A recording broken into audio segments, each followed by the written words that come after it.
நலந்தானா. வணக்கம் நேயர்களே, நலந்தானா நிகழ்ச்சியூடாக மீண்டும் உங்களை சந்திப்பதில் மகிழ்ச்சி.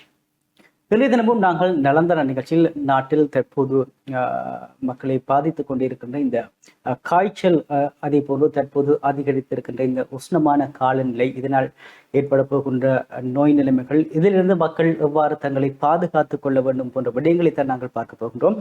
இது தொடர்பான விளக்கங்களையும் கருத்துக்களையும் வழங்குவதற்காக இன்றைய தினம் நமது கலிகத்துக்கு வருகை தந்திருக்கின்றார் யாழ் போதனா வைத்தியசாலையினுடைய பொது வைத்திய நிபுணர் டாக்டர் எஸ் கேதீஸ்வரன் அவர்கள். வணக்கம் டாக்டர். வணக்கம். நாங்கள் இந்த நிலந்தர நிகழ்ச்சியூடாக இதற்கு முன்னர் நாங்கள் வேறு நோய் நிலைமைகள் தொடர்பாக நாங்கள் பார்த்திருக்கின்றோம். ஆனால் இன்றைய இந்த காலகட்டத்தில் நாங்கள் பார்க்கலாம், நாட்டில் மக்களுக்கு இந்த காய்ச்சல், பல வகையான காய்ச்சல்கள் தற்போது பரவுகின்றன. இந்த காய்ச்சல் நிலைமைகள், அதே போன்று இந்த அதிகரித்திருக்கின்ற இந்த வெப்பம், அண்மைய நாட்களாக வடக்கு இலங்கையில் குறிப்பாக எல்லா பகுதிகளிலும் ஒவ்வொரு நாட்களில் இந்த வெப்பத்தினுடைய தாக்கம் அதிகரித்து கொண்டு வருகின்றது. அதே போன்று சில இடங்களில் மழை பெய்தாலும் இந்த உஷ்ணமான காலநிலை தொடர்ந்து நீடித்து கொண்டு வருகின்றது. இது மக்களுக்கு எவ்வாறான ஒரு நோய் நிலைமையை ஏற்படுத்தும், இந்த வெப்பத்திலிருந்து மக்கள் தங்களை பாதுகாத்துக் கொள்வதற்காக எவ்வாறான நடைமுறைகளை கடைபிடிக்க வேண்டும் என்ற விடயங்களை பார்க்கலாம். சரி டாக்டர், இப்போ நாங்கள் பொதுவாக பார்க்கலாம், பொதுவாக இந்த மக்கள் அதிகளவானோர் இந்த காய்ச்சல் நோய் நிலைமையால் பாதிக்கப்பட்டிருக்கிறார்கள். இதற்கு என்ன காரணம்?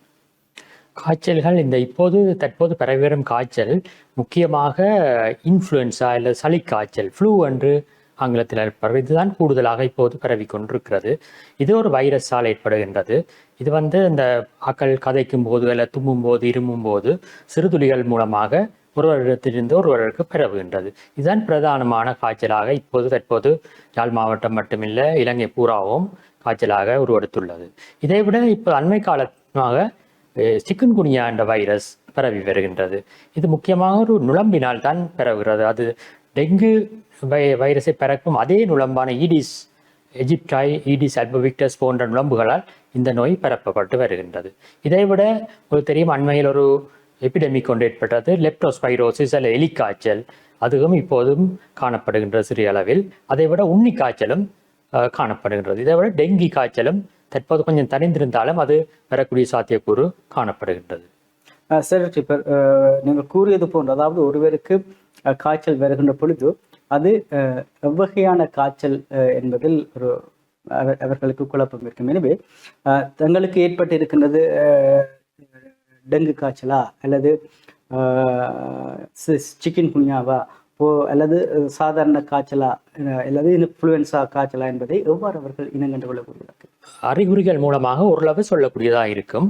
முக்கியமாக இந்த இன்ஃப்ளூயன்ஸா இல்லை சளிக்காய்ச்சல் அவர்களுக்கு தும்மல், இருமல், மூக்கடைப்பு, தொண்டை நோய் போன்ற அறிகுறிகள் காய்ச்சலுடன் காணப்படும். இதன் மூலமாக ஓரளவு வேறுபடுத்தி அறியலாம். சிக்கன்குனியாவின் போது காய்ச்சலுடன் கடுமையான மொழி மூட்டு நோ ஏற்படும். இது சிக்கன்குனியா என்ற சிறப்பியல்பு. இதைவிட லெப்டோஸ்பைரோசிஸ் என்றால் காய்ச்சலுடன் உடலில் கடுமையான நோய் ஏற்படும். முக்கியமாக தசைகளில் நோய் ஏற்படும். இதைவிட சிறுநீர் குறைவாக போதல், கண் மஞ்சளாதல், மூச்சுவிட சிரமம், இருமல் போன்ற அறிகுறிகளும் இந்த எலிக்காய்ச்சலில் ஏற்படுகின்றது. இதைவிட டைஃபஸ் எனப்படும் உண்ணி காய்ச்சலின் போது அவர்களுக்கு காய்ச்சலுடன் கடுமையான உடம்பில் நோய் ஏற்படும். இதைவிட அவர்களுக்கு ஒரு தழும்பு ஏற்படும். எஸ்கார் என்று ஆங்கிலத்தில் அழைப்பார்கள். அது மறைவான பகுதிகளில் ஒரு கருப்பு நிற தழும்பு ஏற்படும். இதை கொண்டு ஓரளவு அறிந்து கொள்ளலாம். ஆனால் சாதாரண மக்களுக்கு இந்த காய்ச்சல் வகைகளை கண்டுபிடிப்பது மிகவும் சிரமம்.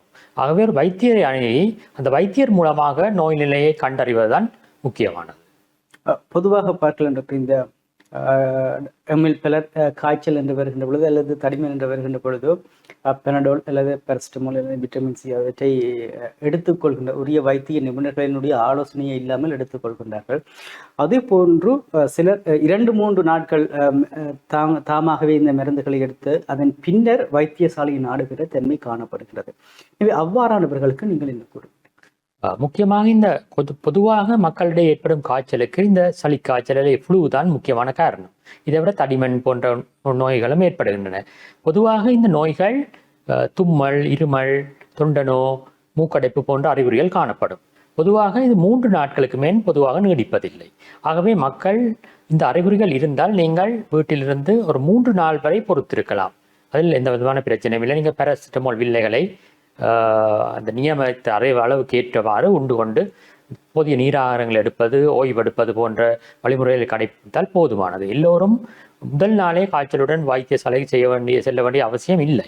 ஆனால் உங்களுக்கு அதிகப்படியான வாந்தி, தலைச்சுற்று, சிறுநீர் குறைவாக போதல், கண் மஞ்சளாதல், உடம்பில் கடுமையான மயக்கம் ஏற்படுதல் போன்ற அறிகுறிகள் இருந்தால் அவை அபாயகரமான நிலையை காட்டுவதாக மேலாம். ஆகவே அப்படியான அறிகுறிகள் உள்ளவர்கள் முதல் நாளே போய் வைத்திய சேவையை பெற்றுக்கொள்வது முக்கியம். ஏனென்றால் இப்போது அண்மையில் ஏற்பட்ட எலிக்காய்ச்சல் நோய் ஒரு 2-3 நாட்களுக்குள் நோய் நிலைமை முற்றி அவர்கள் சிலவரை மரணம் அடையக்கூடிய நிலைமையும் ஏற்பட்டது. ஆகவே நேர தாழ்த்தாது வைத்திய ஆலோசனையை பெறுவது முக்கியம். உங்களுக்கு அபாயகரமான அறிகுறிகள் காணப்படும் இடத்து. சரி, இப்போ சிக்கன்குனியா என்பது இதற்கு முன்னர் ஒரு காலகட்டத்தில் வேகமாக பரவி பலர் அந்த சிக்கன்குனியா நோயினால் பாதிக்கப்பட்டிருந்தார்கள். அதன் பின் நீண்ட காலம் இந்த சிக்கன்குனியா நோய் நிலைமை காணப்படவில்லை. ஆனால் தற்போது இந்த சிக்கன்குனியா நோய் வந்திருக்கிறது. எனவே இது ஏன் அந்த ஒரு காலகட்டம் அதன் பின்னர் இல்லாது தற்போது வருவதற்கு என்ன காரணம்? உங்களுக்கு தெரிந்திருக்கலாம். இது 2006ஆம் ஆண்டு ஒரு இலங்கை பூராகவும் ஒரு பெரிய ஒரு எபிடமிக்கை ஏற்படுத்தியது. பலர் இதனால் பாதிக்கப்பட்டார். யாழ்ப்பாணத்திலும் மிக அதிகமான ஆட்கள் இந்த நோயினால் பாதிப்புற்றார். உங்களுக்கு எல்லாருக்கும் ஞாபகம் இருக்கும். இது ஒரு கிட்டத்தட்ட 40,000 பேரை 2006-2007ஆம் ஆண்டில் அளவில் இலங்கை முழுக்க பாதிப்பை ஏற்படுத்தி இருந்தது. இதற்கு முன்னம் பார்ப்போமாயிருந்தால் 1960ஆம் ஆண்டு இதே போன்ற எபிடமிக் இலங்கையில் ஏற்பட்டது. அதற்கு பிறகு 40 வருடங்களாக இந்த நோய் வழிகாட்டவில்லை. 2006ஆம் ஆண்டு ஏற்பட்ட 7ஆம் ஆண்டு 2006-2007 ஆண்டு காலப்பகுதியில் இது ஏற்பட்டது. அதற்கு பிறகு இந்த நோய் ஏற்படவில்லை. இப்போது 2025ஆம் ஆண்டு மீண்டும் ஏற்பட்டுள்ளது. ஆகவே இந்த நோயின் இயல்பாக இருக்கலாம், அப்படி கொஞ்சம் காலம் விட்டு வருவது. மற்றது இன்னொன்று முக்கியம், இந்த நோயினால் நிற்பிடன தொகுதி செயல்பட்டு தொடங்கி அவருக்கு நிற்பிடனம் ஏற்படுகின்றது. ஒரு முறை சிக்கன்குனியா வந்த ஒருவருக்கு வாழ்நாள் புழுக்க ஏற்படாது. ஆகவே இந்த ஒரு சமூக ரீதியில் ஒரு எதிர்ப்பு சக்தி உருவானால் இந்த நோய் பரவுவதற்கான சாத்தியக்கூறு குறைவு. அது ஒரு காரணமாக இருக்கலாம். இப்போது இளம் வயதினரை தான் கூடுதலாக தாக்குகிறது. முக்கியமாக நாங்கள் இப்போது 20 வருடங்களுக்கு பிறகு இந்த நோய் வந்தபடியால் 20 வயதுக்கு உட்பட்டவர்களைத்தான் இது பொதுவாக தாக்கப் போகிறது.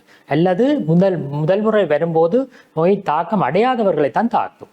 ஆகவே இது இந்த கால இடைவெளி இந்த நோயினுடைய சிறப்பியல்பா. சரி, இப்போ நீங்கள் குறிப்பிட்டது போன்ற, அதாவது இந்த சிக்கன்குனியா நோய் ஆரம்பத்தில் வந்தவர்கள் அவர்களுக்கு மீண்டும் இந்த நோய், ஆனால் அந்த இதற்கு முன்னர் இந்த சிக்கன்குனியா நோயால் பாதிக்கப்பட்டவர்கள் இன்று வரை சிலர் இந்த நீங்கள் குறிப்பிட்டது போன்று அந்த மூட்டு மொழி அவர்களுக்கு சாதாரண ஒரு காய்ச்சல் வருகின்ற பொழுதே அந்த தாக்கம் இருக்கின்றது. இது அவர்களுக்கு இருக்குமா? இதற்கு என்ன காரணம்? அதாவது இந்த சிக்கன்குனியா வைரஸ் ஆனது இந்த மூட்டுகளில் போய் தாக்குகின்றது. முக்கியமாக மூட்டுகள், அதாவது காய்ச்சல் ஏற்படும் போது அவர்கள் கடுமையான மூட்டு தாக்கம், மூட்டு நோய் ஏற்படுகின்றது. முக்கியமாக கால்கள், கைகளில் உள்ள சிறிய மூட்டுக்கள், மணிக்கட்டு, கணுக்கால் போன்ற மூட்டுக்கள், ஏன் உடம்பில் உள்ள எல்லா மூட்டுகளும் அந்த முதல் ஒரு கிழமை காய்ச்சலின் போது ஏற்படுகின்றது. இதன் பிறகும் அந்த வைரஸ் மூட்டுகளில் தங்கி தொடர்ச்சியாக அழற்சி ஏற்படுவதால் மூட்டு நோய் தொடர்ச்சியாக இருக்கும். அது எல்லாருக்கும் ஏற்படுவதில்லை. கிட்டத்தட்ட ஒரு 60% தொடர்ச்சியான மூட்டு நோய் ஏற்பட சான்ஸ் இருக்குது. முக்கியமாக வயது முதிர்ந்தவர்கள், 65 வயதிற்கு மேற்பட்டவர்களில் இது மூட்டு நோயை தொடர்ச்சியாக ஏற்படுத்த சாத்தியக்கூறுகள் காணப்படுகின்றன. அதற்கு காரணம் அந்த வைரஸ் அந்த மூட்டுகளில் தொடர்ச்சியான அழற்சியை ஏற்படுத்துவதுதான். பெரும்பாலானவர்களுக்கு ஒரு 2 கிழமை 3 கிழமை நோய் இருந்து போட்டு மாறிவிடும். ஆனால் சிலருக்கு இது மாத கணக்கில், வருட கணக்கில் இந்த நோய் தொடர்ந்து ஏற்படலாம். அது மட்டும் இல்லாமல் மூட்டுகளை தாக்கி அதில் விகாரத்தன்மையை ஏற்படுத்தலாம், டிஃபார்மிட்டி என்று சொல்வார்கள். அதுகளும் இந்த சிக்கன்குனியா நோயில் ஏற்படக்கூடிய சாத்தியக்கூறு உள்ளது. சார், டாக்டர், இப்போ நீங்கள் குறிப்பிட்டது போன்ற, அதாவது ஒருவர் ஒரு காய்ச்சல் நோய் நிலைமையினால் மருத்துவமனையை நாடுகின்ற பொழுது அவருக்கு ஆரம்பத்தில் தெரியாத இந்த வகையான காய்ச்சல் இவருக்கு ஏற்பட்டிருக்கிறது. எனவே அவருக்கு எவ்வாறான காய்ச்சலுக்கான பரிசோதனைகள், அதாவது டெங்கு காய்ச்சலுக்கான பரிசோதனை அல்லது சிக்கன்குனியா அல்லது சாதாரண இன்ஃப்ளூயன்சா காய்ச்சலுக்கான எந்த பரிசோதனைகள் இடம்பெறுகிறது? முக்கியமாக எங்களோட போதனா வைத்தியசாலை பொறுத்தவரை ஒரு காய்ச்சலால் பாதிக்கப்பட்டவர் வரும்போது முதலாவதாக நாங்கள் ஃபுல் பிளட் கவுண்ட் எனப்படும் உறுதி பரிசோதனை மேற்கொண்டுகிறோம். இது ஓரளவு எங்களுக்கு டெங்கி காய்ச்சலா அல்லது இன்ஃப்ளூயன்ஸாவா என்று ஓரளவு ஊகிக்க முடியதாக இருக்கிறது. இதை விட விசேட பரிசோதனைகள் உள்ளன. PCR எனப்படும் பரிசோதனை உள்ளது. இது சிக்கன்குனியாவுக்கு யாழ் போதனா வைத்தியசாலையில் செய்யக்கூடியதாக இருக்கிறது. இதை விட நாங்கள் PCR பரிசோதனையை இன்ஃப்ளூயன்ஸா போன்ற கிருமிகளுக்கும் நாங்கள் யாழ் போதனா வைத்தியசாலையில் செய்கிறோம். இது செய்யும்போது நாங்கள் முதல் ஒரு கிழமைக்குள்ளதான் இதை மேற்கொள்ள முடியும். இதைவிட ஆன்டிபாடி எனப்படும் பரிசோதனையை செய்து கொள்ள முடியும். டெங்குக்கு உரிய பரிசோதனையும் சிக்கன்குனியாக்குரிய ஆன்டிபாடி பரிசோதனையும் மேற்கொள்வதன் மூலம் நோய் ஏற்பட்ட பிறகு அறிந்து கொள்ளக்கூடியதாக இருக்கும், ஒரு கிழமைக்கு பிறகு. ஆகவே இந்த பரிசோதனைகள் செய்வதன் மூலம் உறுதியாக இந்த நோய் ஏற்பட்டுள்ளதா என்று ஓரளவு சொல்லக்கூடியதாக இருக்கும். சரி, பொதுவாக நாங்கள் பார்க்கலாம், அதாவது இந்த நீங்கள் குறிப்பிடும் இதற்கு முன்னர் இதற்கு முன்னர் இந்த எலிக்காய்ச்சல் ஒரு பாரிய பாதிப்பு, அதனால் நாட்டின் பல பகுதிகளிலும் மரணங்கள் சம்பவித்திருக்கின்றன. எனவே இந்த மக்கள் இவ்வாறான நோய் நிலைமைகளில் இருந்து தங்களை பாதுகாத்துக் கொள்வதற்கு என்ன செய்ய வேண்டும்? முக்கியமாக ஒரு நோயை அடுத்தம் என்றால் இந்த சிக்கன்குனியாவை பார்த்தோம் என்றால் அது இந்த ஈடிஸ் எஜிப்டாய் அல்லது ஈடிஸ் ஆல்பபிக்டஸ் போன்ற நுளம்புகளினால் தான் பரப்பப்படுகின்றன. உங்களுக்கு தெரியும், இந்த நுளம்புகள் டெங்கி காய்ச்சலையும் பரப்புகின்றன. ஆகவே அதை தடுப்பதற்கு நாங்கள் இந்த நுளம்பின் பெருக்கத்தை கட்டுப்படுத்துவதுதான் முக்கியமான வழிமுறையாக காணப்படுகின்றது.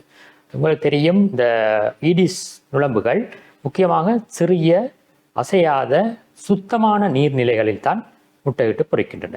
இந்த குடம்பிகள் அதில் தான் காணப்படுகின்றன. முக்கியமாக பூச்சட்டிகள், பழைய டயர்கள், ஐஸ்கிரீம் யோகர்ட் கோப்பைகள், மற்றது பீலிகள், கூரையில் இருக்கும் பீலி, அடைப்பட்ட கான்கள், நீர்த்தொட்டிகள் போன்ற சுத்தமான நீர்நிலைகளில் இவை முட்டையிட்டு பொறிக்கின்றன. ஆகவே இத்தகைய பொருட்களை நமது சுற்றாலிலிருந்து அப்புறப்படுத்துவது முக்கியமானது. கான்களை அடைபடாமல் பார்ப்பது, கூரை பீலிகளை சுத்தமாக வைத்திருப்பது, நீர்த்தொட்டிகளை வடிந்தோடச் செய்வது போன்ற செயல்முறைகளை கடைப்பிடிப்பதன் மூலமாக நாங்கள் இந்த சிக்கன்குனியாவிலிருந்து ஓரளவு தப்பிக்கொள்ளலாம். இதை விட நாங்கள் இந்த நுளம்பு பகலில் முக்கியமாக காலையிலும் மாலையிலும் தான் கூடுதலாக கிடைக்கின்றது. ஆகவே இந்த நேரங்களில் நாங்கள் நுளம்பை விரட்டும் பதார்த்தங்களை உடலில் பூசிக்கொள்ளலாம். ஒடோமஸ் கிரீம், சிட்ரனல் ஆயில் போன்றவற்றை பூசிக்கொள்ளலாம். மற்றும்படி நீளமான காட்சட்டை, நீளமான ஷர்ட் என்பவற்றை அணிவதன் மூலமாகவும் இதிலிருந்து ஓரளவு விடுபட்டு கொள்ளலாம். இது சிக்கன்குனியாவிலிருந்து டெங்கு நோயிலிருந்தும் பாதுகாப்பதற்குரிய வழிமுறைகள். இதைவிட இன்ஃப்ளூயன்ஸா அல்லது ஃப்ளூ காய்ச்சல், சளிக்காய்ச்சலிருந்து பாதுகாப்பதற்கு நாங்கள் தனிநபர் சுகாதார விதிமுறைகளை கடைபிடிக்கலாம். முக்கியமாக நாங்கள் தும்மும் போதும் இருமும் போதும் கைகளால் வாயை மூக்கை மூடிக்கொள்வது, மற்றது அல்லது எல்போன்ற உள்பகுதியினுடைய தும்முதல் இருமுதலை செய்வதன் மூலமாக அல்லது கைக்குட்டையை பயன்படுத்துவதன் மூலமாக மற்றவருக்கு பரவுவதை தடுக்கலாம். இதைவிட நாங்கள் கண்களையோ மூக்கு வாய் பகுதிகளையோ அனாவசியமாக தடுவதை தவிர்க்க வேண்டும். இதைவிட நாங்கள் அடிக்கடி சவர்க்காரமிட்டு கைகளை கழுவிக்கொள்ள வேண்டும். இதைவிட நாங்கள் அதிகமாக பயன்படுத்தும் பொருட்கள் மூலமாகவும் பரவலாம். முக்கியமாக கதவின் திறப்பும் குமிழிகள் என்பவற்றை அடிக்கடி டிஸ்இன்ஃபெக்டன்ட் கொண்டு சுத்தமாக வைத்திருப்பதன் மூலமாகவும் இந்த நோயிலிருந்து நம்மை பாதுகாத்து கொள்ளலாம். எலிக்காய்ச்சலிருந்து விடுவிப்பதற்காக நாங்கள் முக்கியமாக இந்த மழை வெள்ளங்களில் அல்லது சேற்று நிலங்களில் வயல்வெளிகளில் நடமாடும் போது பூட்ஸ் அல்லது பாதணிகளை உபயோகித்துக் கொள்ளலாம். இதைவிட விலங்குகளை கையாளும் போதும் நாங்கள் கையுறையை அணிந்து கொள்ளலாம். இதைவிட நாங்கள் எலிகளின் பெரம்பலை கட்டுப்படுத்துவதும் இதற்கு ஒரு முக்கியமான தடுப்பு முறையாக உள்ளது. தொடர்ந்தும் சிறியதொரு இடைவெளியை தொடர்ந்து நாங்கள் இணைந்திருப்போம்.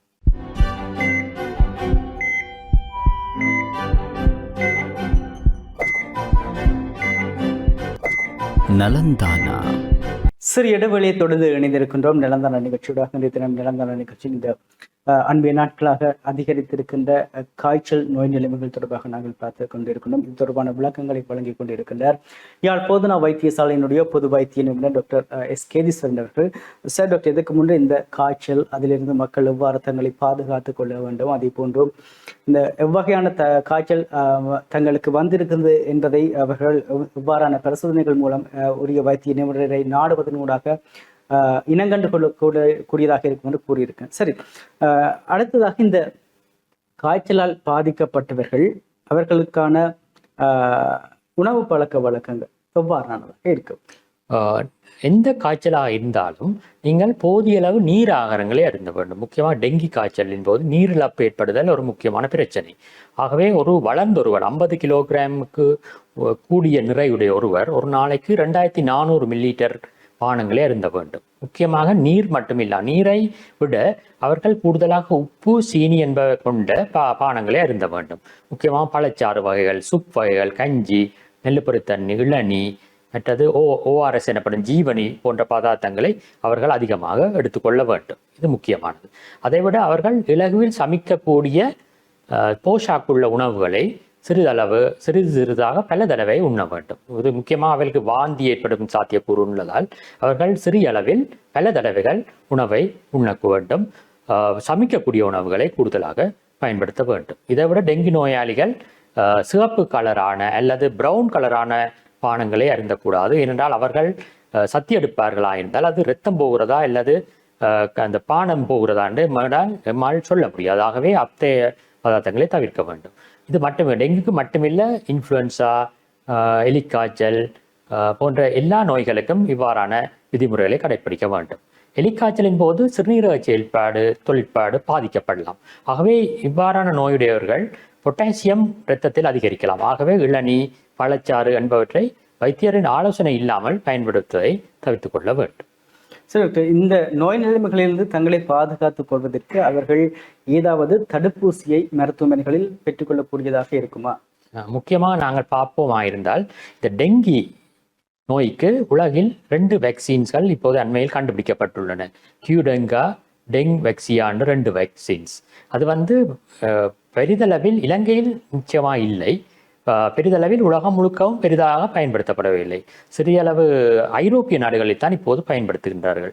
அதுவும் சில கட்டுப்பாடுகள் உள்ளன. முக்கியமாக ஒரு ஆளுக்கு டெங்கி வந்திருந்தால் ஒரு தடவை இந்த வேக்சினை பயன்படுத்த முடியும். வயது கட்டுப்பாடும் உள்ளது. கியூடெங்கா வேக்சினை 4 வயதிற்கு மேற்பட்டவர்களுக்கு மட்டும்தான் போட முடியும். அதுவும் அவருக்கு டெங்கு முதல் வந்திருந்தால் மட்டும். அது மாதிரி டெங் வெக்சியா வேக்சினை 9 தொடக்கம் 16 வயதுக்கு உட்பட்ட டெங்கு ஏற்கனவே வந்த ஒருவருக்கு தான் போட முடியும். டெங்கு வராத ஒருவருக்கு அதை போட்டால் அடுத்த முறை டெங்கு வரும்போது கூடிய அளவு பாதிப்பை ஏற்படுத்தும். ஆகவே அது தவிர்க்கப்பட வேண்டியது. ஆகவே இந்த வேக்சின் இலங்கைக்கு எப்போது வரும் என்று சொல்ல முடியாது. ஆனால் டெங்கு வேக்சின் வரும் வரை காத்திருக்காமல் அதற்குரிய பரிகாரங்களை, அதுக்குரிய பாதுகாப்பு முறைகளை கடைபிடிப்பதன் மூலமாக டெங்குவை பாதுகாத்துக் கொள்ளலாம். சிக்கன்குனியாவை பொறுத்த வரைக்கும் இன்னும் நல்ல வேக்சின் ஒன்றும் கண்டுபிடிக்கப்படவில்லை. லெப்டோஸ்பைரோசிஸை பொறுத்த வரைக்கும் விலங்குகளுக்கு வேக்சின் இருக்கிறது. ஆடு, மாடு, நாய் போன்றவருக்கு வேக்சினேட் பண்ணலாம். ஆனால் மனிதர்களுக்கு இன்னும் வெற்றிகரமான வேக்சின் கண்டுபிடிக்கப்படவில்லை. சரி, அடுத்து பார்க்கலாம் டாக்டர். தற்போது இந்த அதிகரித்திருக்கின்ற வெப்பமான காலநிலை, இந்த வெப்பமான காலநிலைக்கும் இந்த இவ்வாறு தற்போது பெறுகின்ற காய்ச்சலுக்கும் தொடர்பு இருக்கின்றது. ஆனால் நீங்கள் ஆரம்பத்திலேயே நீங்கள் கூறியிருந்தீர்கள், அதாவது இது ஒரு வைரஸால் ஏற்படுகின்ற காய்ச்சல் என்று. ஆனால் சாதாரணமாக இந்த வெப்பநிலையால் மக்களுக்கு என்ன தாக்கம் ஏற்படுகின்றது? முக்கியமாக இந்த வெப்பம், சூரிய வெளிச்சம், சூரிய வெளிச்சத்தால் பல பாதிப்புகள் ஏற்படுகின்றன. ஒன்று இந்த வைரஸ்கள் பரவுறதுக்கான சாத்தியக்கூறும் உள்ளது. அதை விட நீரிழப்பு தான் பெரிய பிரச்சனை. அதாவது நீங்கள் போதிய நீர் ஆகாரங்களை உண்ணாமல் குடிக்காமல் விட்டீர்கள் என்றால் உங்களுக்கு நீரிழப்பு ஏற்படலாம். முக்கியமாக வயலில் வேலை செய்பவர்கள், விளையாட்டு போட்டியில் பங்கு பெற்றவர்கள் இதை பற்றி விழிப்பாக இருக்க வேண்டும். நீங்கள் போதிய அளவு நீர் ஆகாரங்களை நீங்கள் விளையாடும் நேரத்தில் அல்ல வேலை செய்யும் நேரத்தில் பகலில் எடுக்க வேண்டியது அவசியமாகும். இதை விட நீங்கள் இடக்கிட நிழலான இடங்களில் ஓய்வெடுக்க வேண்டும். அவ்வாறு நீங்கள் செய்யாவிட்டால் நீரிழப்பு ஏற்பட்டு அதனால் மயக்க நிலையும் ஏற்படலாம். ஹீட் ஸ்ட்ரோக் என்று ஆங்கிலத்தில் அழைப்பார்கள். ஹீட் எக்ஸோஷன் என்பது நீரிழப்பால் ஏற்படும் களைப்பு நிலை. அதுகள் உயிராபத்தை கூட ஏற்படுத்தக்கூடும். ஆகவே இதை பற்றி நீங்கள் விழிப்பாக இருக்க வேண்டும். சரி, இந்த அதிகரித்துகின்ற இந்த வெப்பமான காலநிலையில் நாங்கள் பார்க்கலாம் அம்மை நோய். அம்மை நோயும் தற்போது இந்த காய்ச்சலுடன் பரவுகின்ற ஒரு தன்மை காணப்படுகிறது. எனவே இந்த அம்மை நோயிலிருந்து மக்கள் எவ்வாறு தங்களை பாதுகாத்துக் கொள்ள வேண்டும், அல்லது இந்த அம்மை நோய்க்கு ஏதாவது தடுப்பு மருந்துகள் இருக்கின்றதா? ஏனென்றால் பலருக்கு அது தொடர்பான ஒரு சந்தேகம் இருக்கின்றது. சிலர் கூறுவார்கள் இந்த சமயத்துடன் சம்பந்தப்படுத்தி கூறுகின்றார்கள். ஆனால் சிலர் கூறுகின்றார்கள் இதற்கு மருந்துகளை எடுத்துக்கொள்ளக்கூடாது என்று. இதற்கு நீங்கள் என்ன கூறுகின்ற அம்மை நோய்? அதாவது 2 விதமான அம்மை நோய்கள் இருக்கின்றன. ஒன்று பொக்குளிப்பான் எனப்படும் சிக்கன் பாக்ஸ். இதற்கு ஒரு வேக்சின் இருக்கிறது, இதை பயன்படுத்தி கொள்ளலாம். அதை விட வினைத்திறனான ட்ரீட்மெண்ட் இருக்கிறது சிக்கன் பாக்ஸுக்கு. நோய்வாய்ப்பட்டவர் 48 மணித்தியாலத்துக்கு உள்ளாக அந்த மருந்தை எடுப்பதன் மூலம் அந்த நோயின் வீரியத்தன்மையை குறைக்க முடியும். மற்றது இது மக்கள் ஒருவரிடமிருந்து ஒருவருக்கு தும்மும் போது, இருமும் போது சிறுதுளிகள் மூலமாக விரைவாக பரவுகின்றது. இதை விட தொடுகையின் மூலமாகவும் பரவுகின்றது. ஆகவே இத்தகைய நோய் உள்ளவர்கள் உடனடியாக தனிமைப்படுத்தப்பட வேண்டும். இதை விட சின்ன முத்து அல்லது மீசில்ஸ் என்ற நோயும் பரவி வருகின்றது. இதுக்கும் வேக்சின்ஸ் உள்ளது. தடுப்பூசிகளை போடுவதன் மூலம் இதை கட்டுப்படுத்தலாம். அது மட்டும் இல்லாமல் இந்த நோய்கள் ஏற்படுபவர்கள் தனிமைப்படுத்தப்பட வேண்டும். அதுதான் மிக முக்கியமானது. இது விரைவாக பரவக்கூடிய நோய்கள். சரி டாக்டர், இந்த பாடசாலை நாட்களில் பாடசாலை மாணவர்கள் அல்லது இந்த பாடசாலை சமூகத்தில் அல்லது இந்த பெற்றோர் எவ்வாறான நடைமுறைகளை கடைபிடிக்க? முக்கியமாக இந்த ஃப்ளூ அல்ல சளிக்காய்ச்சல் மாணவர்களுக்கிடையே விரைவாக பரவ முடியும். ஏனென்றால் அது ஒன்று கூடி அருகருகே மாணவர்கள் இருப்பதால் விரைவாக பரவக்கூடிய சாத்தியக்கூறு உள்ளது. ஆகவே உங்களுடைய பிள்ளைகள் காய்ச்சல் அல்லது இருமல் தடிமன் இருந்தால் பாடசாலைக்கு ஒரு 2 நாட்கள் அனுப்பாமல் இருப்பது மற்ற குழந்தைகளை பாதுகாக்க உதவுகின்றது. இதைவிட நீங்கள் நுளம்பு தாக்கத்துக்கு உள்ளாகலாம். முக்கியமாக பாடசாலையை விட இந்த மேலதிக வகுப்புகளில் கல்வி கற்கும் மாணவர்கள் இந்த நுளம்பின் தாக்கத்தால் சிக்கன்குனியா, டெங்கி போன்ற நோய்களுக்கு உள்ளாக நேரிடும்.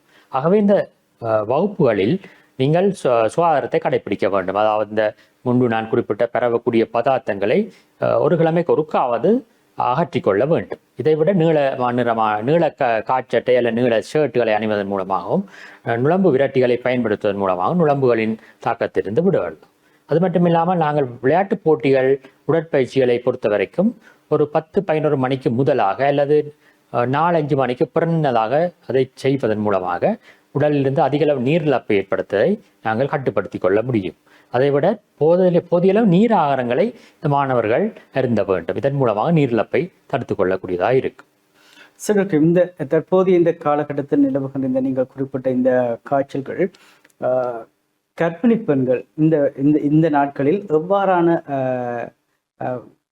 பழக்க வழக்கங்களை அல்லது அவர்கள் எவ்வாறு தங்களை பாதுகாத்துக் கொள்வதற்கான நடவடிக்கைகளை எடுத்துக்கொள்ள வேண்டும்? முக்கியமாக கர்ப்பிணி தாய்மார்களுக்கு நாங்கள் குறிப்பிட்ட எல்லா நோய்களும் பாரதூரமான பாதிப்பை ஏற்படுத்தும். முக்கியமாக டெங்கி அவர்களுடைய கடுமையான நோய் தாக்க ஏற்படுத்தலாம். இன்ஃப்ளூயன்ஸா இல்லை சளிக்காய்ச்சல் சாதாரணமானவர்களுக்கு அதிக பாதிப்பை விட்டாலும் கர்ப்பிணி தாய்மார்கள் பிள்ளை பிறந்த தாய்மார்களுக்கு கடுமையான தாக்கத்தை ஏற்படுத்தலாம். ஆகவே அவர்கள் தங்களை பாதுகாத்துக் கொள்ள வேண்டும். முக்கியமாக இந்த ஃப்ளூ பரவும் காலங்களில் அதிக கூட்டங்களுக்கு செல்வதை தவிர்த்து கொள்ள வேண்டும். சன நடமாட்டம் மிக்க சந்தைகள், தியேட்டர்ஸ் அதுகளுக்கு போறதை அவர்கள் ஏழுமானவர்கள் குறைத்துக் கொள்ள வேண்டும். இதைவிட அவர்கள் அவ்வாறு போட நேர்ந்தால் முகக்கவசத்தை அணிந்து கொள்ளலாம். அடுத்து காய்ச்சல் உள்ள ஒருவருக்கு அருகே செல்லாமல் அவர்களை தனிமைப்படுத்துவதன் மூலமாகவும் இந்த கர்ப்பிணி தாய்மார்களை நாங்கள் பாதுகாத்துக் கொள்ளலாம். இதை விட இந்த கர்ப்பிணி தாய்மார்களுக்கு ஃப்ளூ ஏற்பட்டால் ஒரு விசேஷ மருந்து ஒன்று, டமி ஃப்ளூ என்ற ஒரு மருந்து, அந்த மருந்தை காலந்தாழ்த்தாது வைத்தியர்களுடன் ஆலோசனையுடன் பெற்றுக்கொள்ளலாம். இதைவிட நாங்கள் டெங்கி போன்ற நோய்களும் கடுமையான தாக்கத்தை ஏற்படுத்தும். எனவே நாங்கள் முக்கியமாக இந்த பாதுகாப்பு முறைகளை கிரமமாக கடைபிடித்துக் கொள்ள வேண்டும்.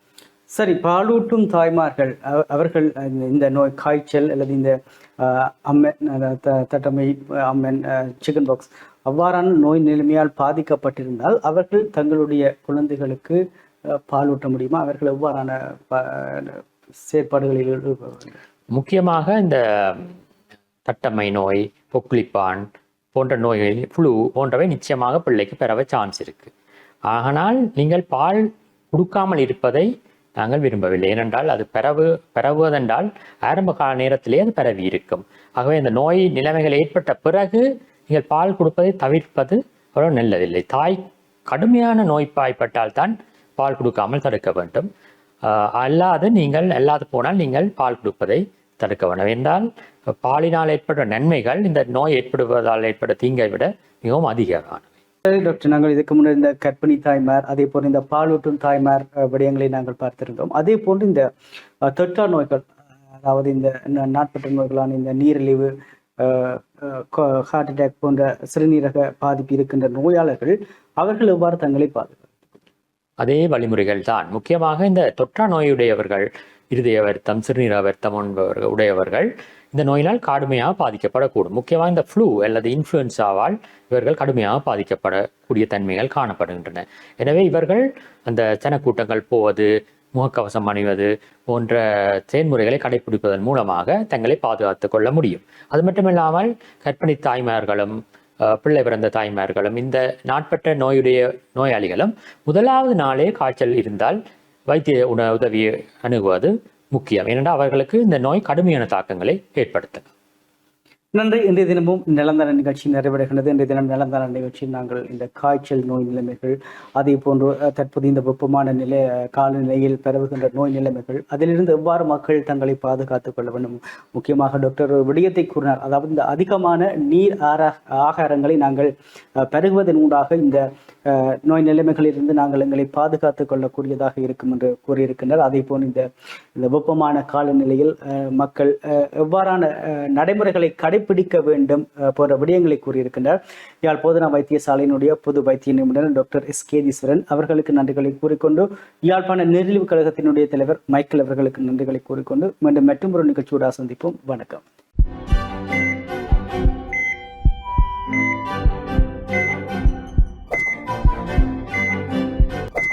நலந்தானா.